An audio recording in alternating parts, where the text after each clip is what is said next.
Good evening, and welcome to our Black History Month event, the last event of four for the month of February, given by the City of St. Paul, collaboration with Ramsey County. Today, we will be recognizing the Black family in the way of sharing family traditions and how important these traditions are for the Black family. I am the MC. My name is Arlene Hubbard. I work for Ramsey County Child Protection Services, and I have been there for a long time, countless times, but I'm honored to continue to collaborate with the City of St. Paul in our efforts of doing the Black History Month events. So today we have some treats for you. We will be focusing on family history and family reunion planning. And then we're going to talk about soul food and who don't want to eat. Like I want to eat right now, actually. We're going to talk about the history behind soul food and how it has played such a role in our life, in our career. After the live event, we're going to invite the audience, you guys, to join us in break rooms via Zoom, and we're going to, share our recipes. We're going to have conversations and discussions and answer questions about what soul food we might have cooked and what it means to us and what's our culture behind it and what's our history behind it. And so we're hoping that you get on board and join this train with us and stay to the very end. Um, we also have a Q&A box that is right there on your top right of the screen. You can type your questions there. You can send a comment there.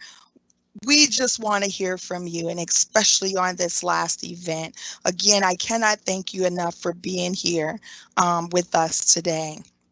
Kicking us off today, we're going to have Ashley DeBose. She's going to perform the Black National Anthem just for us. She was featured on season 5 of the NBC's The Voice, and she made this just for us today. So we're going to have her to do Lift Every Voice and Sing.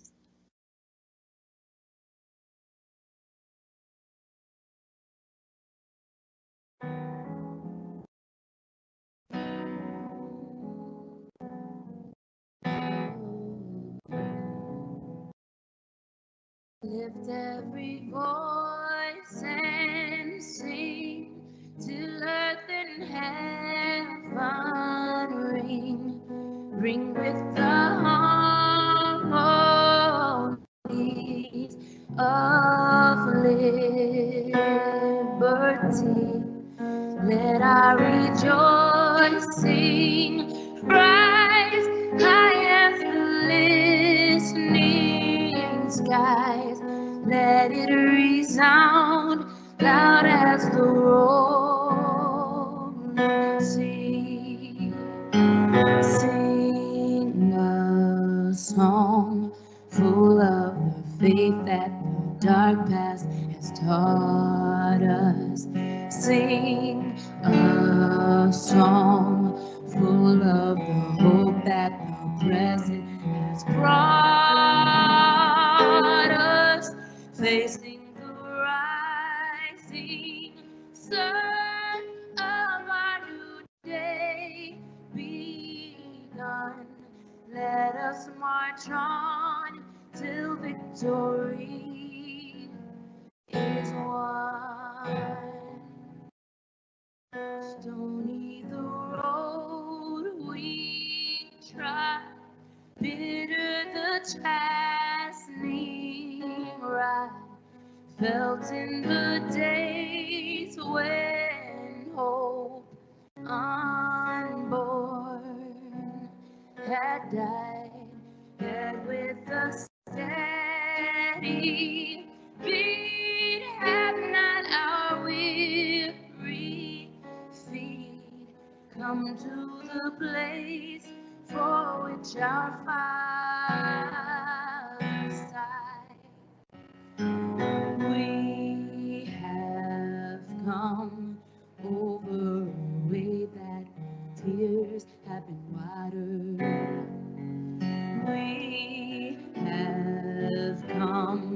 treading the blood of the path of the slaughtered, out from the gloomy past till now we stand at last, where the white gleam of our bright star is cast. Out of our weary years, out of our silent tears, thou who has brought us thus far on the way, thou who hast by thy might led us into the light. Keep us forever in your path, we pray, lest our feet stray from the places, our God, where we met thee, lest our hearts, drunk with the wine of the world, we forget thee. Shadowed beneath thy hand, may we forever stand, true to our God, true to our native land. Ooh.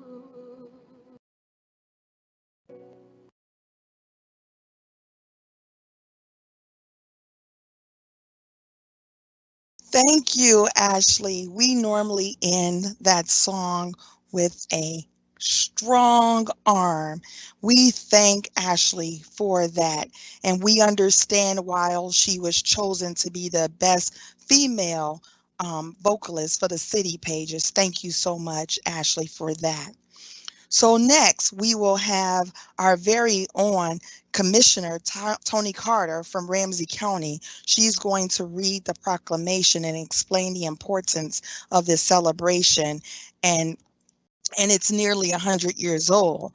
And after Miss Carter, which is what I call her, but Commissioner Tony Carter, we will have our very own Mayor Carter to join our event and share a little bit about celebrating Black History Month and the traditions of his family. Please welcome the Carters.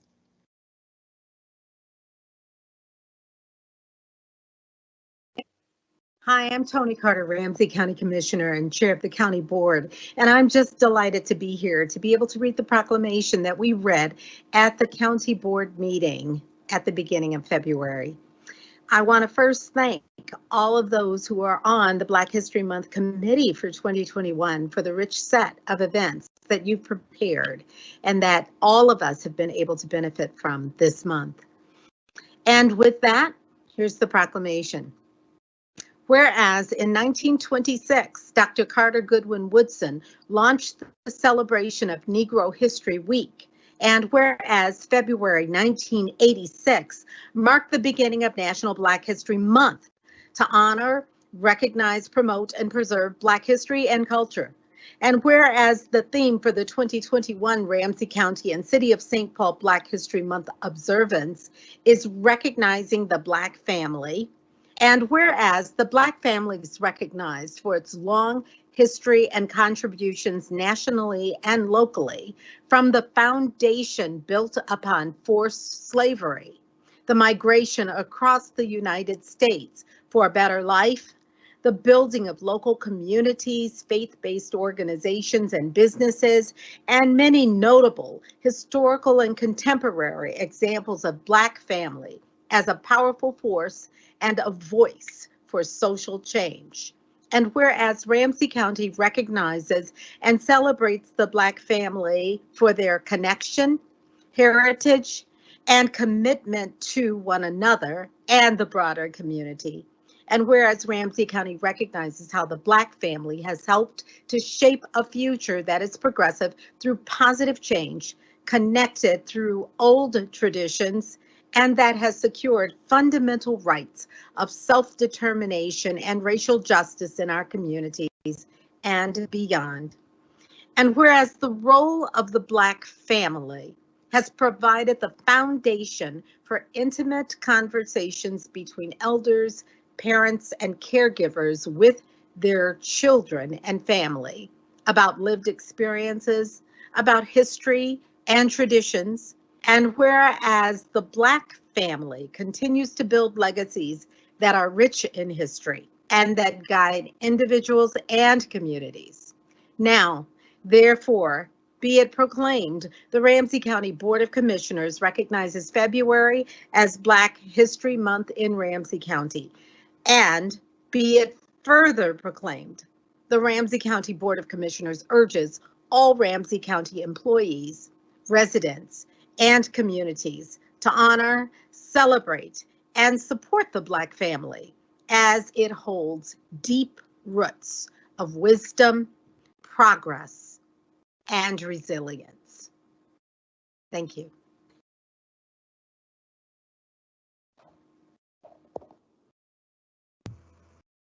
Good afternoon, everybody, and thank you so much for participating in this. I, like Chair Carter, let's see. I, like Chair Carter, just would like to just thank the commission. Thank all of the folks who have worked so hard to make this happen. I'm working from home because my wife is a healthcare provider, and so I get to change the diapers during the day, and I'm joined by my chief of staff, which is fitting. So I am literally between Commissioner Carter, who she and I share a lot of similar family traditions for Black History Month for many obvious reasons. And so I feel like I am in the rightful place in a conversation around Black History Month and particularly Black family traditions as I sit literally in between my mother, who I got those traditions from, and my daughter, who I get to pass those traditions on to. We have also issued our annual proclamation declaring February Black History Month. And I would encourage you to read that. I know it's available online. I think someone will put it in the chat for us too if you want to kind of click the link and read that. But this is our month every year. February is our month to reflect on Black history, reflect on the contributions that members of our African American community have made to our city, to our state, to our country, to our world. It is unfortunate that we still have to practice this month. It's unfortunate that we still have to focus on resetting ourselves in that discipline every year. And I look forward to the day when we truly understand and operationalize our understanding as a country that African American history is American history, and that there is no study or exploration of American history without including the histories of all of those children, all of those families, all of those communities who've made our country kind of who we are. This year, though, is particularly important because as we explore the trials, the tribulations, the experiences, and the lessons learned by our elders, we know that in the face of all of the crises, the compound crises that our communities have faced, in particular over the last several months, those lessons are more important than ever. Those lessons are more guiding than ever. Those lessons are more instructive than ever. And so in our community, we have a million family traditions from the food that we normally get to eat together. And I look forward to next year's Black History Month. I demand some in-person good food like we've had in the past, because I know that's something we all look forward to.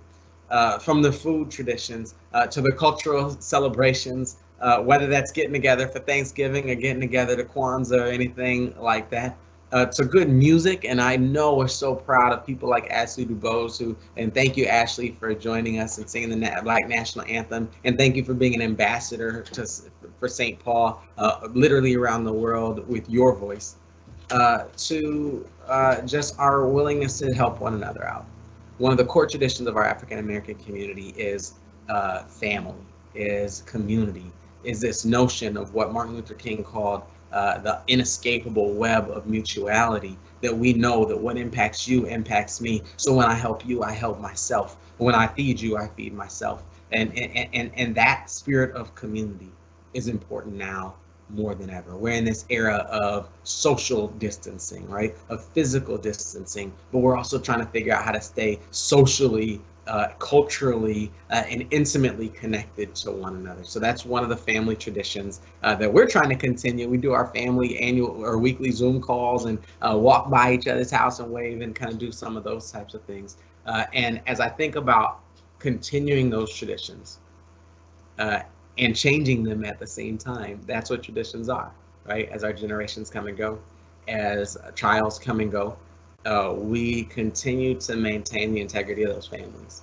We continue to maintain the integrity of a sense of community. And we have a deep one here in St. Paul. It's changed a number of ways since my great-grandparents migrated here from deep south to the Rondo community here in St. Paul. But what hasn't changed is our love for each other. What hasn't changed is our willingness to look out for one another. What hasn't changed is our commitment to taking care of our community's children, not just our own.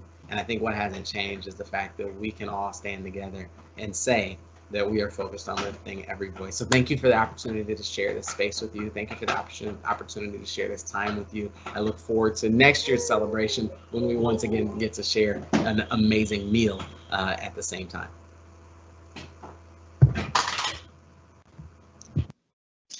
Thank you, Mayor Carter and Commissioner Carter, for those presentations, especially sharing with you, Mayor Carter, in your home with your baby, just seeing what work life looked like for all of us. Thank you for sharing that and for continuing to be with us every year. Certainly, we all miss the food traditions, and we're hoping to get back to that.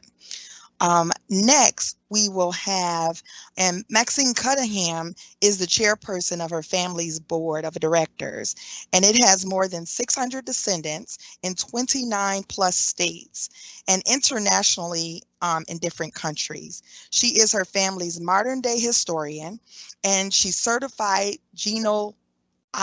I cannot say that well, but I apologize.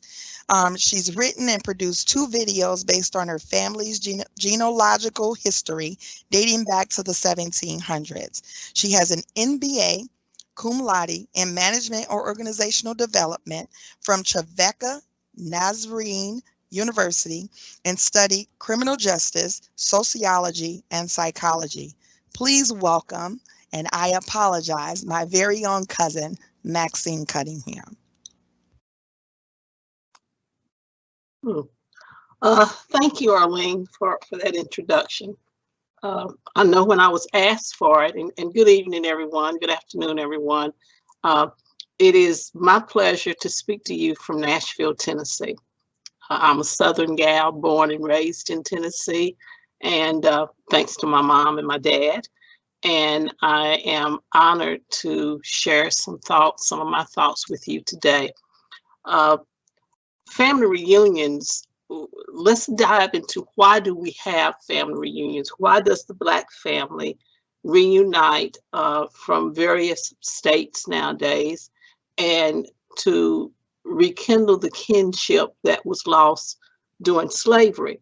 And what I would like to take just a few minutes is to give you a historical background of the African American or Black family reunion as we trace it to the end of slavery, which is the emancipation. In recognition of the Black History Month and how family reunions originated, especially in the United States, we must remember that the primary reason that led to these events was the separation of families.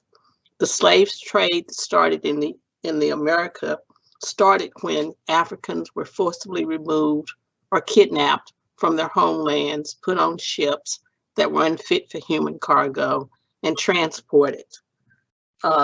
This occurred over multiple years, multiple ports, and 2 of the most famous slave markets were located in the South, of course. One was located in Louisville, Georgia, that was originally an Indian an Indian trading post, and it was converted to a slave market. The other one in Charleston, South Carolina, is now a museum, and it, between the years of 1853 and 1863, sold thousands of slaves that came aboard the ships. We all know that slavery was a very profitable business. It was a commodity where plantation owners bought and bartered humans as easy as we now go to the grocery store. Some slave owners attempted to keep a family together, primarily for reproduction that increased their hold, and also to have better management of the slaves. When a slave escaped and was captured, there were penalties.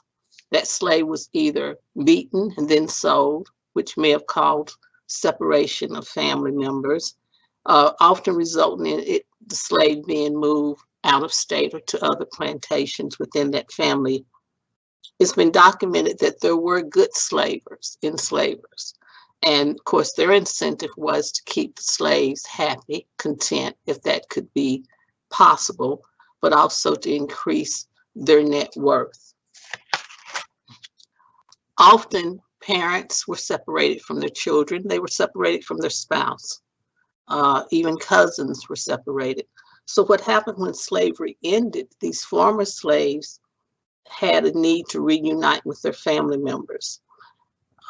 Massive searches were conducted, either by notices being placed in newspapers or just word of mouth, visiting other plantations, other former slaves, to ask, do you know where such and such a person is? And this was important because it was actually the beginning of the establishment of family reunions. The goal, of course, was to restructure the family by recouping what had been stolen years and decades ago. So when planning a family reunion, how to do it are the key words. We've used it in our family for many years. How do you have a family reunion to get people to come? So here are some thoughts that I've had about different types of family gatherings. A funeral could be called a family reunion, but it's limited in scope because not all family members can attend. Weddings also could be considered a time to reunite with family members, but not every family member would be invited because of cost or location or timing. And then, of course, graduations, high school and college, but those have limited seating for family members. So normally it's reserved for grandparents, parents, siblings, and close family members that are within close proximity. So some of the ideals that I have when you plan a reunion, you have certain components that you must include. Location is very important. And I'll go into details a little bit more about location. Dates and duration of the reunion. How long do you want family members to be your visitors? Accommodations. Are you going to have a hotel, or is it a small enough reunion to where they can bunk out at your home or nearby relatives? Activities and entertainment. What to do when you have the reunion? What type of activities are important enough to where there's enjoyment by everyone? Food. You cannot have a reunion without food. And most of us, I believe, we enjoy eating. I know I enjoy eating, and I know my cousin Arlene enjoys eating. So the food is a very important aspect. The quantity, the type, and when and where. And then, of course, finances. Most people think that you have a reunion, who's going to pay for it? So let's just go back to the location. Usually there is a planner or a group of planners, and they decide on a location, whether it's the original homestead or near the original homestead, a city chosen by the coordinator, a public place such as a park or recreational area, or a vacation destination. When you're considering the dates and the duration of a reunion, do you want it to be a one-day event or do you want to spread it out over a few days? Originally, I believe in my family, my immediate family, we used to have a cookout at my aunt's or my mother's home, and their siblings would come and they would cook the food, and then we would have a picnic in the yard. That was usually reserved 20, 25, 30 people would come, the immediate family cluster. Nowadays, though, reunions are much large scale, and it's necessary to have suggestions and decide on the date. You wouldn't want to have it during the winter months, especially if there were going to be outdoor activities because of the weather. You having it during the school year might prohibit some family members from attending because they would not necessarily want to pull their school-age children out. And the last one would be, let's just have it when we have it. It has to be coordinated. So that is why I would say the committee should get suggestions from family members to figure out what would be the most appropriate time to have it. Activities and entertainment. If you have a multi-generation family, as most of us are, it should be something exciting and even challenging for each age group. If you have various age groups involved in the planning, then you could spread the ideals out to where they could come up with what my age group would like to do during a reunion. Sports is one good thing involving physical activity, but that would be limited to those who are actively involved in participating. However, we've had horseshoe tournaments for our older or more senior members of the family, and surprising, horseshoes still rank high among attendees, even the young folks, because most of them had never played horseshoes before. Golf tournaments is something that is implemented because most families, especially Black families now, the number of golfers has increased, the interest has increased. And I don't know if it's because of Tiger Woods, but or those who were in the military, or those who grew up being caddies to make a little extra money. That's how my brothers became involved with golf. They were caddies, and then when they went into the military, they bought clubs and they played continuously over the years. Those could be rewarded with a trophy. So there's some competition there. You can also have board games, card games. I know among the Black community, spades and bid whiz, and you can have those games and award prizes for whoever lasts the longest at the table. Tours to landmarks. Showcasing the history of the Black community also promotes the reunion city, especially to history buffs. And while you have visitors from other cities, it also provides the opportunity to glimpse into the Black culture of that particular city. Here in Nashville, of course, we have the renowned Fisk University, so everyone want to go over and visit the campus. We also have Meharry, Tennessee State, and then with the most recently opened National Museum of African American Music, just opened in our city. So those are points of interest that I think everyone would enjoy visiting. Secondly, shopping. Who does not like to go shopping? And if you can plan free time, if your location is near a mall, then that would be a good opportunity to have free time where people can go out and venture among themselves. Entertainment. This is one point that, what do you do the last night? Historically, you gather around and you talk and you relive when I was a child, or my grandmother told me this. But we have had the occasion to where we've had what was called a white party with live entertainment.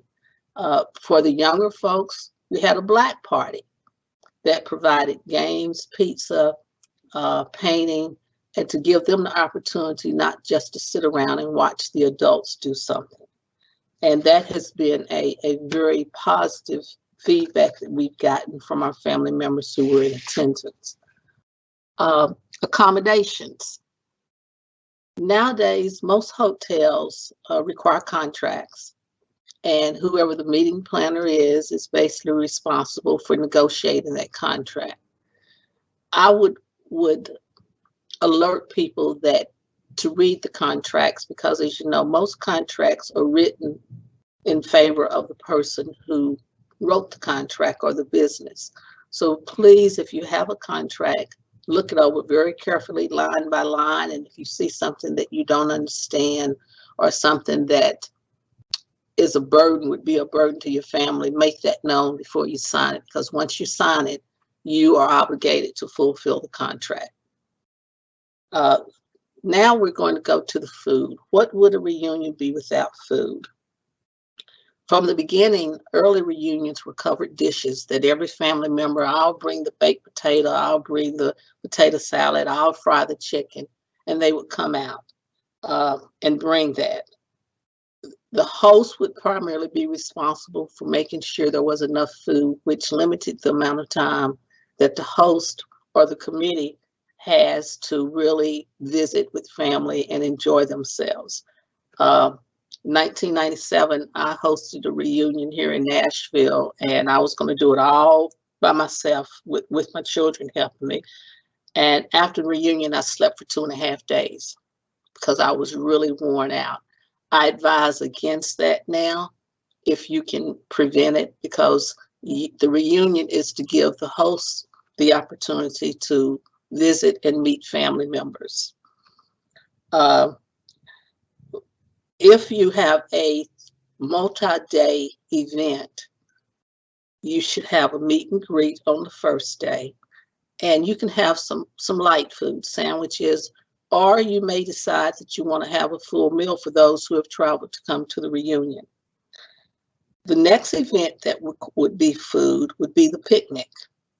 Now, when I was a small child, I remember my mom and her siblings prepping for cookouts for our family. And that was when it was only a small number of us, 20, 25 people. This is the least expensive reunion because Aunt Corrine fried the chicken, made the potato salad and other fixings, and Uncle John threw ribs, hot dogs, and hamburgers on the one grill that they had. Today, large-scale reunions are at least partially catered. Continuing with more than 100 attendees is no longer feasible. So that would require a financial plan to come into place. So the finances, how to pay for an extraordinarily large reunion. I've saved this component last because, as with most events, someone is responsible for ensuring the payment. To keep from having to spend a large amount of money of personal funds, a budget should be created. Obtain quotes from your vendors for the picnics, the hotel, or any other events that you're going to have that is an expense, and then prepare a real estimate per person. That's where you come into whether you will access a family fee. That means the person who's coming will pay a portion of the expense for the reunion. And once that is set, the next step is to invite. Who are we inviting? As Arlene alluded to, we have a family of over 600 members, and our board has decided to invite everyone. I mean, you don't section out people and not invite, but remember, it is up to them to decide to come. You can encourage with newsletters, a website, or any type of communication. But it's important that you extend an invitation to every family member that you have contact information on. And of course, now with Google and the internet, you no longer have to mail the invites out, which is what we used to do before we resorted to the media. Save the date as soon as possible. As soon as you have some information to share, we'll alert them, at least the date is set and the location. And then once you have completed that and you have your final plans, then you send out the letter officially that lists your events, what the family fee is, some of the activities, If you're going to have t-shirts, make sure, and I would recommend that individuals pay for their own t-shirts. Years ago, we decided to do polo shirts because you can only wear t-shirts so many places. So we have the option of polo shirts that you can wear to work or to church or wherever. And then you have your t-shirts that you can don on the weekends or when you're at home. But those should be paid for individually. So as I close, remember the reason together is the most important attribute of a family reunion, which is the preservation of the legacy of the elderlies that has passed to us, whether it was 150 years ago or just last year. These lessons remind or teach us about the slave, the former slave's pain and suffering, the many hardships our ancestors endured to reach their goals with the prudence of leaving something for their descendants. Many achieved much when there was negativity surrounding them. James Baldwin once said, "Know from whence you came. If you know whence you came, there are absolutely no limitations to where you can go." Through the hardships that our ancestors continued to experience, they thrive. So gathering as a family unit to remember them is a tribute to their sacrifices. This was evident in the 2006 movie, Medea's Family Reunion by Tyler Perry. Written as a comedy, the message was very clear of the movie's intent when the late Cicely Tyson, as the matriarch of the family, instructed her descendants to strive to become somebody, and most importantly, to love your family. If your family only visit with each other for funerals or in really small groups, become the catalyst to rekindle the time-honored tradition of a reunion. Grab a few siblings and cousins and plan to invite relatives you infrequently talk to or see. After all, it is a family reunion. Thank you. Maxine, thank you so much for that. I have a few questions for you. You mentioned committee board. How is that established in your family? How did that get started and what is that about? Well, of course, I'm not that old, but my understanding is that the first reunion was created in the 30s to celebrate the birthday of Ma Dancy, who would be Arlene's great-great-grandmother and my great-grandmother. That was held in Chicago. It was held at home, and traditionally, the ladies prepared the food. Years later, it was decided to establish, and this was after Ma Dancy had passed, to continue the reunion. And as you know, in various locations, we have family clubs, the Chicago Club, the Southern Club, and they took on the responsibility of planning the reunion. The first reunion that I had with the Dancy family, which is our family name, it was my two children, my daughter-in-law, one of my brothers, and me. So, and again, that was inviting the entire family. And if I'm not mistaken, that year, 1997, we had approximately 150 people to come. That was the year that I said I was going to prepare the food for the final meal, which was on a Sunday. And I started, I don't even know how many bushels of greens I washed, how many meatloaves I made, but I was tired afterwards. And so then we did the picnic again. We cooked the food. So I said never again would I do that. Although I was not truthful, because I did do it years later. But for the committee, I think if you're in a city and you've had the reunion, Arlene, when like me, it was your family. But if it's a large enough family, I would get everyone, as many people involved, form a committee, and then simply assign or ask for volunteers on certain items of responsibility. You know, who's going to handle the picnic, who's going to coordinate the location, who is going to look for caterers, activities, so on and so forth. Thank you for that again, Maxine. One other question. I will be asking questions after our next presenter, but I'm just wondering, do your board or do your committees, like how do you know, do you host reunions every year, and how do you know where you're going from year to year? The Danzy family reverted to having the reunions about every other year. And I think that was to encourage people to be able to afford to come, because you also have to consider, if you're married, your family might have a reunion.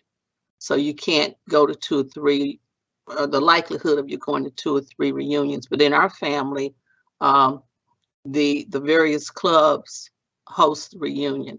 Now, as you know, what our board did in 2019, we decided to, the reunion was going to be in Atlanta, and we decided that for family members who registered by a certain date, we would pay the family fee. So all they had to do was to get there and pay their hotels and any other incidentals. That turned out to be very successful because we had like 250 some odd family members to show up. The plan was to be the same for 2021, but because of COVID, we have rebooked it to 2022. And the plan again is to pay the family fee of family members. Again, thank you. And I want to ask the question, but I'll wait until after we have our presenter and you both ask questions, so I'll hold that. Thank you so much, though. You've done an amazing job talking about family reunions and the traditions. Okay, next, we'll have Mr. Michael Tweedy. And if I'm saying his name wrong, I apologize. Michael Tweedy explains the African-American Jewish, he's an African-American Jewish writer. He's culinary historian, and he's an educator. He is the author of The Cooking Gene, published by HarperCollins Amstead, which won the 2018 James Beard Foundation Book Award for the Book of the Year, as well as the category for writing.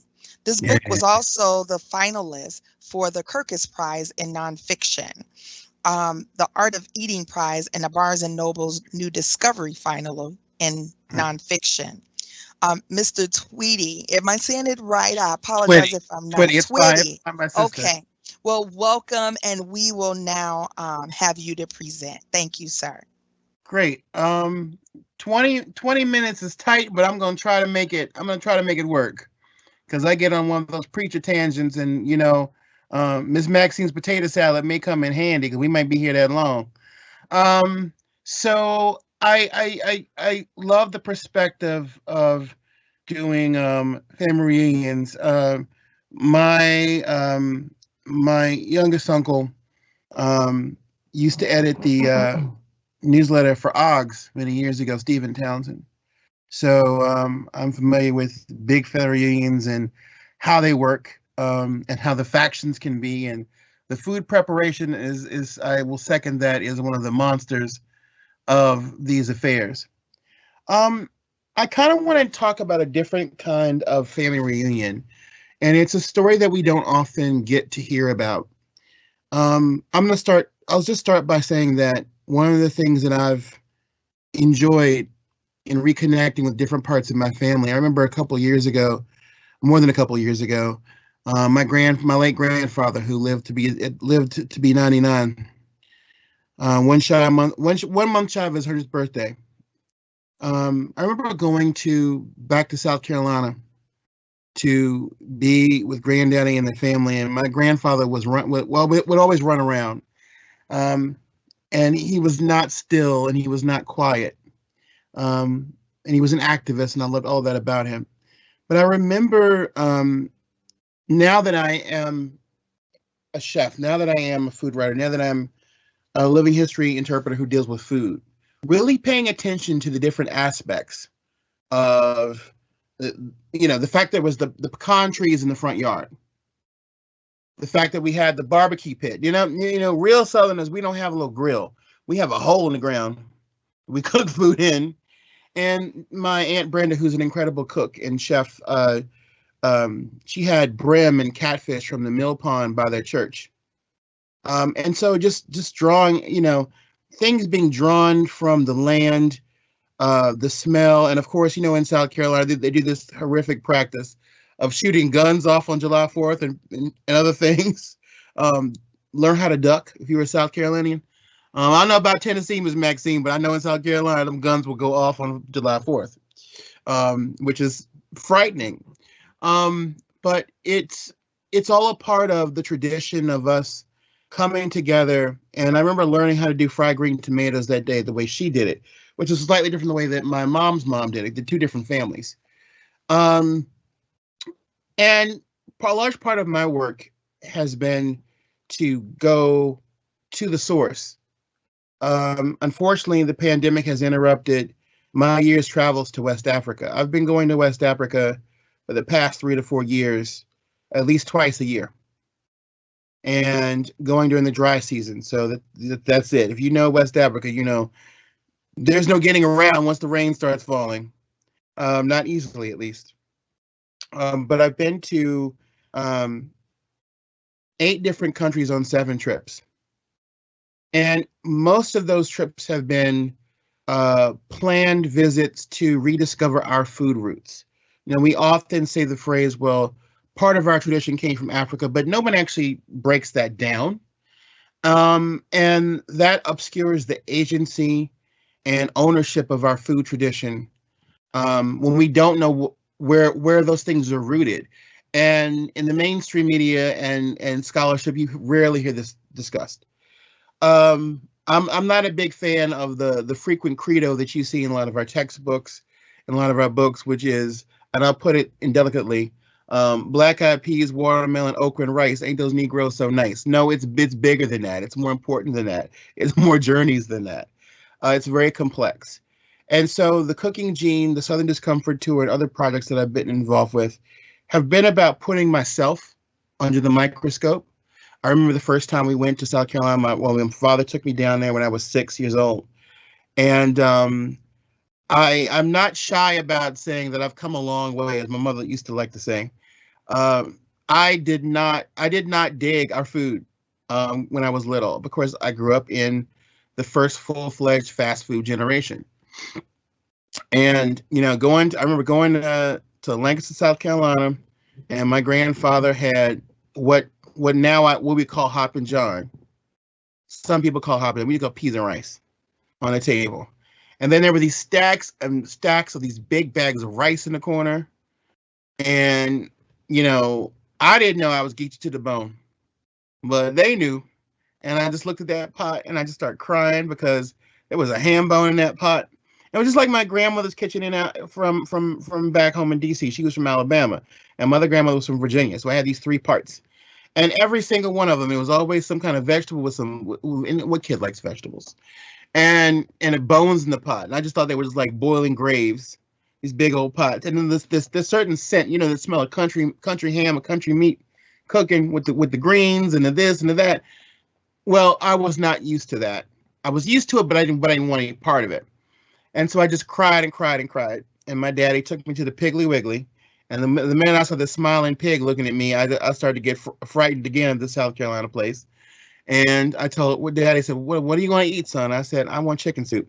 So basically, my first trip to South Carolina, I just barely had fried chicken and biscuits, but I mainly ate ramen and cans of chicken soup because I didn't know the stories. And then my grandmother, my Alabama grandmother, just kind of went, okay, we got to fix this because this boy's going to have to eat my food eventually. And she took me through, it was like she called me in the kitchen, and then I was handed, peaches to wash off or greens to stem. And I would just, she knew how to babysit me just like that. Just bring me in the kitchen, get me to work. And I didn't love to do any other chores. Thank you very much. But if my grandmother said, come on the kitchen and cook with me, that was good enough. And I remember she used to take the okra which was black medieval torture to me. And she used to take that okra, cut it, and put it on my forehead. And she used to say to me, "Now, Mikey, don't you move." I said, "If you move, the okra gonna fall off your face." And in the bed, she was so old fashioned Southern. She used to call the devil the bad man. She said, "If you move, the bad man gonna come get you." And I said, "All right." And I didn't take it seriously, but I did take seriously sitting very still and not letting the okra move off my forehead. I had these two little okra green horns. Of course, my mother would walk in the kitchen and say, "Mama, what are you doing?" And she said, "Did he leave the table? Is he behaving? Okay, good." So that's what's up. So from my mom, from my grandmother, from other relatives, I started to learn stories. And I remember the day that my grandmother said to me, "We're gonna make lemonade," and she said, "Ice cold lemonade, made in the shade, stirred with a spade, cools your teeth and parts your hair, make you feel good everywhere." And I still remember that. And then I asked my grandmother, "Where does that come from?" And she said, "That's the slave song." I said, "Well, what's the slave? I'd never heard of this. I never heard any of this." And I was very little. My grandmother said, "A slave is somebody who works for free." And I said, "Oh, you mean like when my cousins come over and we all work in a garden for you?" She says, "No, that's not. That's sort of, but not really." And she began to tell me this amazing story of these people that I came from. And I didn't know what to, I didn't know how to feel sad, feel angry. I didn't know what to do. All I knew is that I've heard this. Well, the person in question was her husband, my grandfather's stepfather was born in slavery. His name was Daddy Ellis. He's also from Alabama, different part of Alabama. And I didn't, I mean, I remember that song word for word. But over time, I'd ask my grandmother questions, and I'd talk to her about her grandmother and great grandmother and her mother before her. And she would just really tell all their tea, actually, some of which I could not reveal during the session. But it was something. It was there, like I remember her grandmother Josephine. She said she made the best sausage, and then she would talk to me about hog killing time and what that meant. And she said, "Well, I hated hog killing time." And I said, "Why?" She says, "We ate a lot, but the thing about it is we didn't like being present when the men would kill the hogs. And it was our job to clean the chitlins out, and it was our job to do all this work." And I couldn't stand it. So my grandmother hated making chitlins. She hated all of it. And my grandfather, of course, loved it. My father loved it. And my uncle loved it. So it was like this thing where if my mom and dad weren't, they did their own thing after I showed up. But if my father showed up to get me or to come by and my grandma was making chitlins, then my father was staying for dinner. That was the only time I saw my parents eat together, until many years later. But the bottom line is that I was steeped in this sort of story of where we came from, where the food came from, and I wanted to follow that through. So I decided to go on a journey, and I did a crowdfunding campaign. We got the money, thank God, and then that journey led to the Cooking Gene, my book. But it wasn't planned. I just really wanted to know. When I turned about 36, 37, I asked my then partner, I said, "Would you come with me on a trip to the American South, looking for my food roots and family roots?" And he said, "Sure, how are you going to pay for it?" So we paid for it through crowdfunding. And for the first time, I got to see a lot of the parts of the country where we were from. It wasn't like I hadn't been to South Carolina or Alabama. It was just that my memory was changing. And there were also places I'd never seen before. And so I wanted to understand. I'd never been as far as Mississippi or Louisiana. I'd never been as far as Texas or Arkansas. And I wanted to see the places where these people were born, if I could find any of the remaining plantations they were on. And then later on, I decided that I wanted to go to West Africa. And I wanted to go to the places where my genetic and contextual genealogy led us. We had stories in my family about people who are from the Gold Coast, what is now Ghana. We had stories in my family that people had names that, I researched that connected to certain spaces, to Senegal and to Nigeria and beyond. And so when I did every ancestry test you could find, a DNA test you could find, 23andMe ancestry, African ancestry in particular, and others. Then I put all the information together. I started meeting my blood cousins online from West Africa. And they were people who were matching me, my father, my mother, this person, that person. And so it became very real. It wasn't just a pie chart. It was actual individuals. And the pride I felt in being able to ask questions like, well, what's our name? And then I realized my name ain't no damn Tweedy. My name is, sister, it doesn't matter how you pronounce it. That's their name, not ours. But I remember the day when I learned that we were Anjais for my grandfather, and that's a name I knew for a long time because of a mentor of mine. Her husband was from Senegal, and just realizing that her husband and I were the same clan, because Njai is not a surname; it's a clan name. It's the Lion Clan, and the Ketas as well from the Mandinkas is also the Lion Clan. And then I have a cousin from Congo and a cousin from Benin, and a cousin from Ghana and Liberia, and they started adding up. And I was able to like make this full circuit. So the last part of what I want to talk about is when I went to Sierra Leone, because I got to whittle it down to one country, right? And in Sierra Leone, there's a particular connection with those of us who are descended from South Carolinians. And that is that between 1750 and 1775, which is basically the middle of the 18th century to the Revolutionary War, thousands of women in particular were brought from Sierra Leone, Liberia, Guinea, Guinea-Bissau, and also men, but they did different tasks and different responsibilities. In South Carolina, there was a market for enslaved people who were rice growers, and also those who were metalsmiths, fishermen, and were in the maritime trades. So these folks were deliberately selected. And I'll be very blunt. Well, I think one of the reasons why we're so passionate about the ownership and background of our history, of our food, is because we have to work through so much trauma to get to the truth, to get to those spaces of Black joy. And I just thought of this. It's like, well, other people complain and roll their eyes at us, but the fact of the matter is they don't have to do the same work we have to do to recover our past and understand who we are. So, my grandma used to say, some clubs you can join and others you got to be born in. So there's that feeling. But going to Sierra Leone was very special because, my great-great-grandmother said famously, I'll have no Negro blood in me, which I knew was complete nonsense. But I said, okay. And then one day got my African ancestry results from Gina Page herself in front of a lot of people. And I was very scared because I was like, well, what if that was true? I'm going to really be in some major trouble. But nah, she said, your maternal ancestry comes from a small country in West Africa that's known for growing rice. And I was like, hot damn, Sierra Leone. And then she said, the Mende people. And at this point, ladies and gentlemen, I am Temne, Mende, and Fulai Mandinka. So that's pretty much 75% of Sierra Leone right there. But when I went to Sierra Leone, it was amazing to see so many of the things that I grew up with. I was just telling another group not that long ago about how you would go to Ghana, go to Sierra Leone and Nigeria and see the women prepare the food.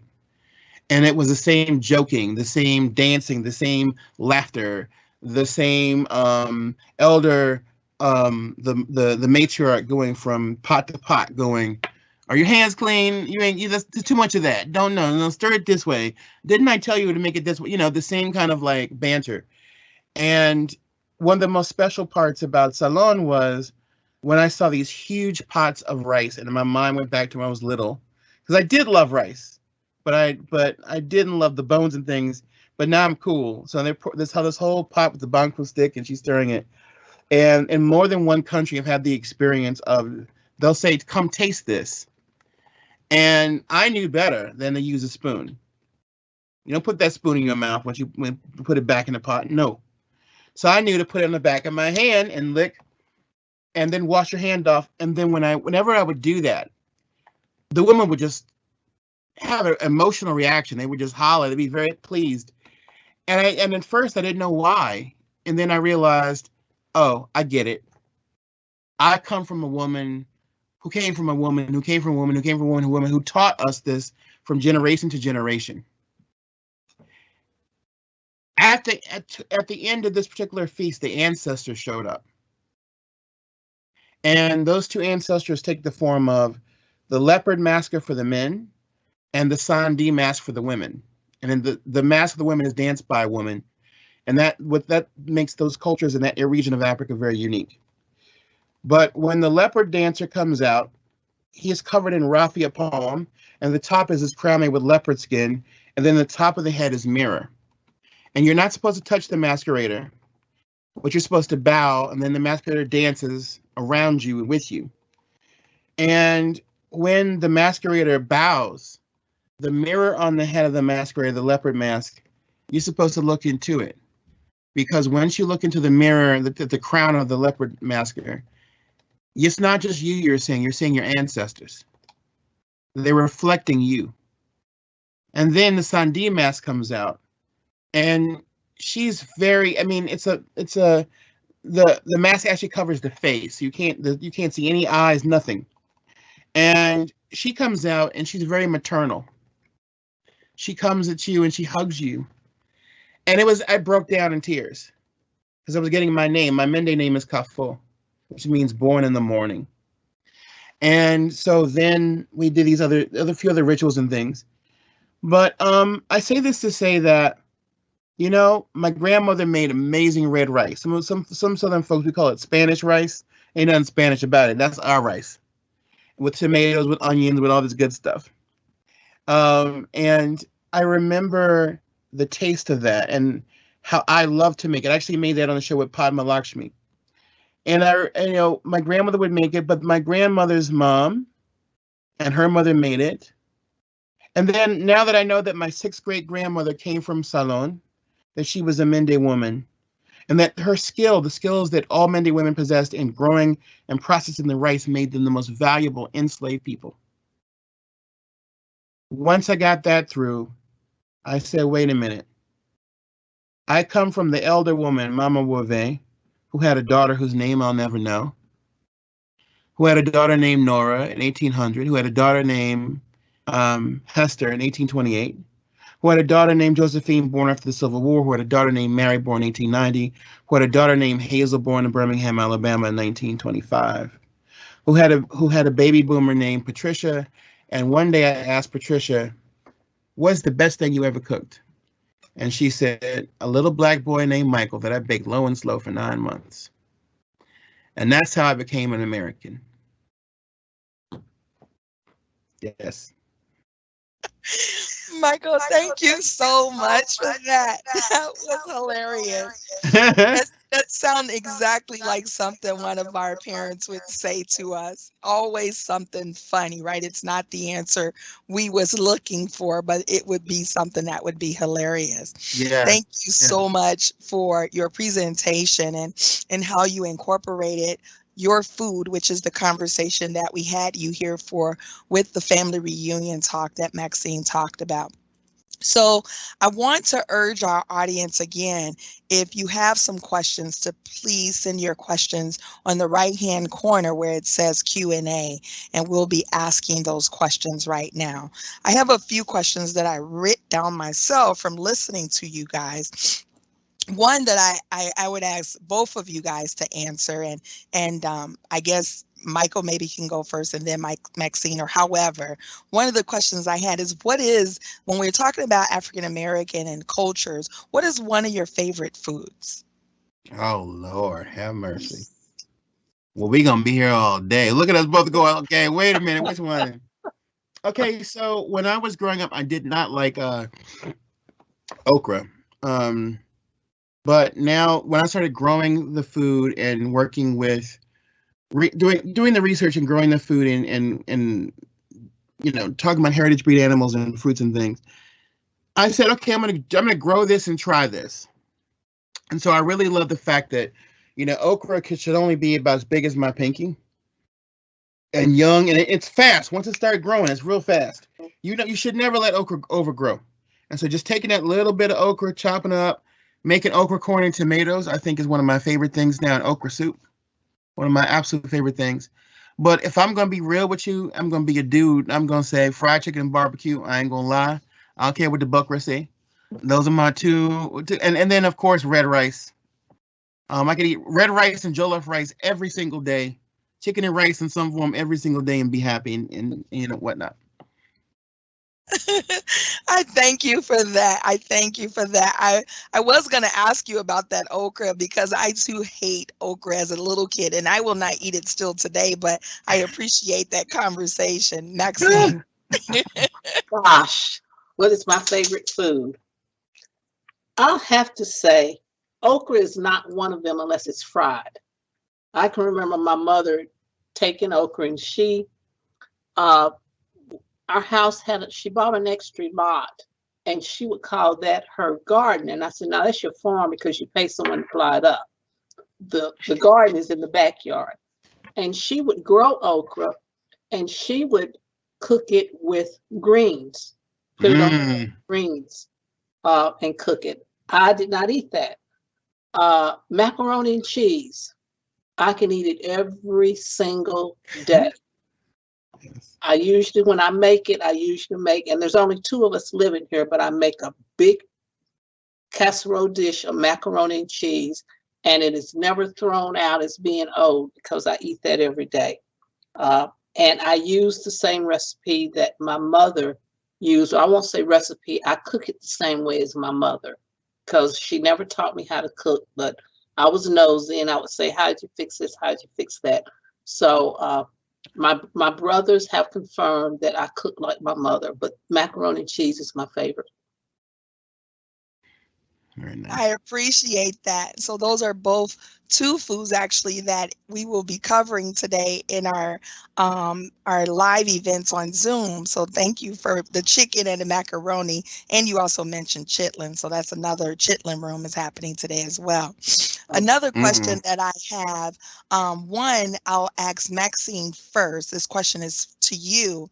You mentioned earlier about your family. I know the answer, so I'm trying to do it in a way that I don't know the answer, kind of acts that way. But you mentioned about you guys paying for the other family members to come to a family reunion. How are you able to do that, and why? Okay, we have been fortunate that we still own our property in Georgia. And if any of you are Southerners, you know what kaolin is, Kaolin. It is a white substance that's used to make many products.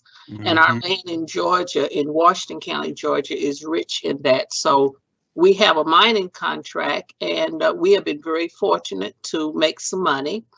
And since it is the family's money, we just decided to encourage people to come, that we would offer that as an incentive. And of course, it proved to be successful with the 2019 reunion. So we use family funds to pay the expenses of family members.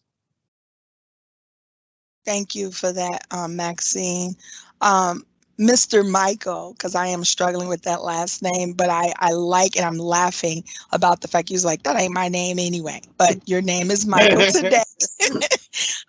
My question to you, it was about your background and the fact that you mentioned about traveling outside of the country. And it seems as though traveling outside of the country, you also discovered like other family members as well as foods. And so I'm just wondering, how did you get to that point? Like, what sparked you to get there?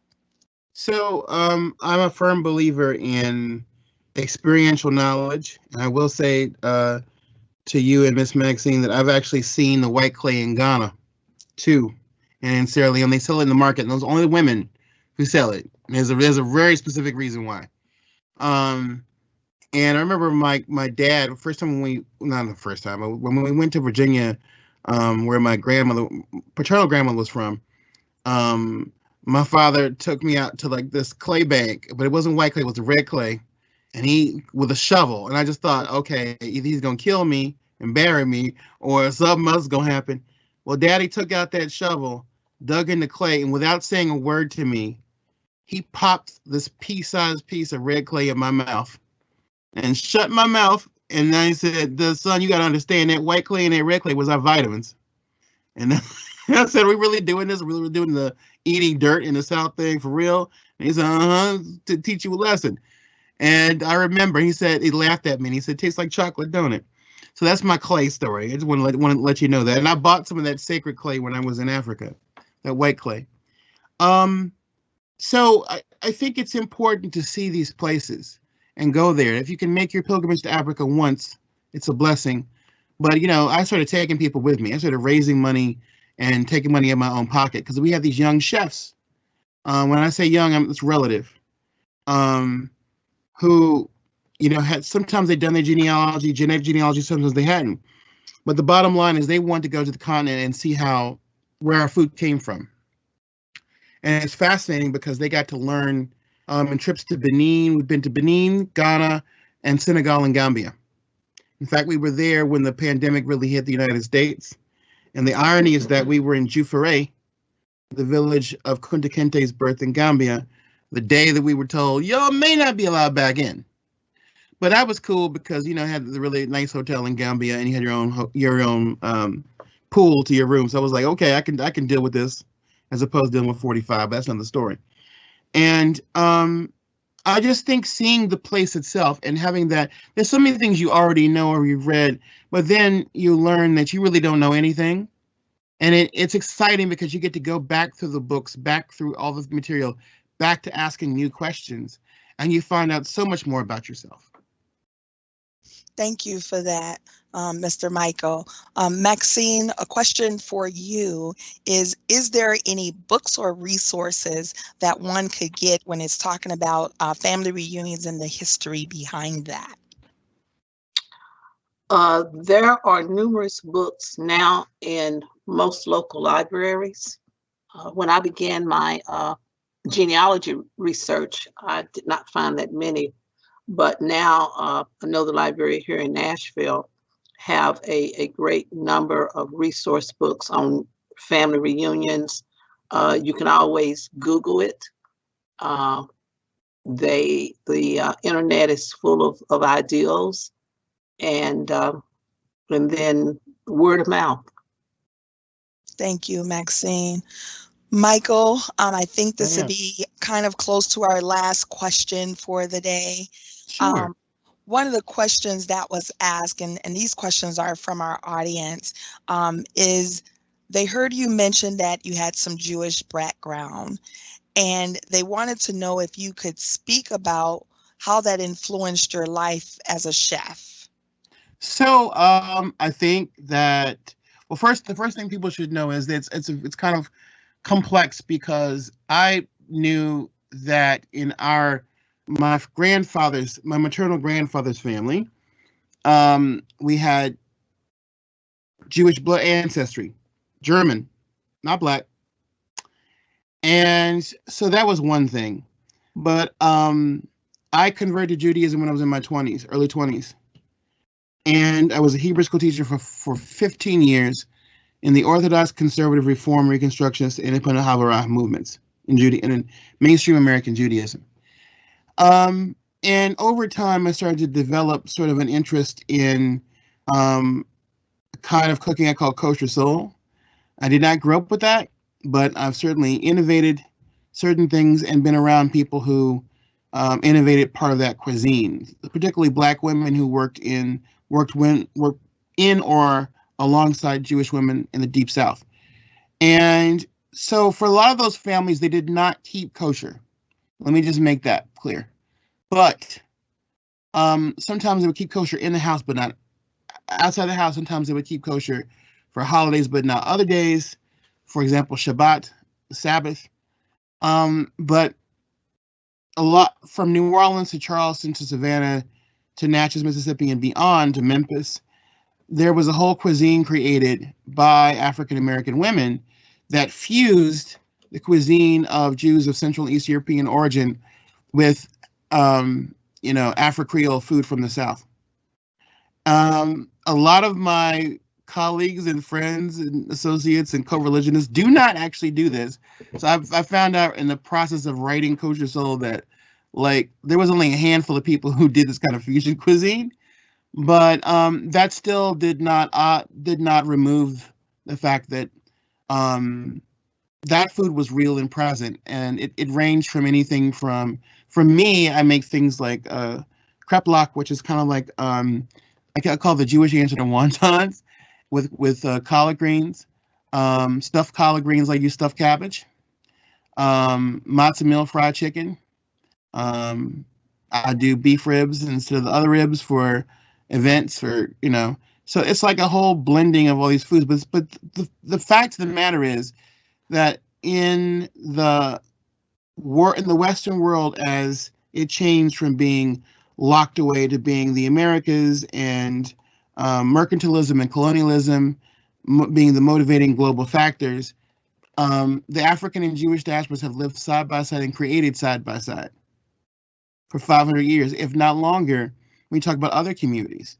So yeah, it's an ongoing journey. Thank you, Mr. Michael, and thank you, Mrs. Maxine, for your nuggets of what you have given us today. Certainly, there is a ton of questions coming in. We can't take them all. We will try to get some answered if they weren't answered. I do know that Maxine lives in Nashville, Tennessee. Mr. Michael, where you reside? Right outside of Washington, D.C. Washington, D.C. And so Michael is a chef, a writer, and just all of the whole thing. It's a wonderful background. And Maxine, that's not her living of what she does. She just does this for fun, basically. She has a whole nother living. But I do appreciate you guys coming and sharing in our experience with Black History Month.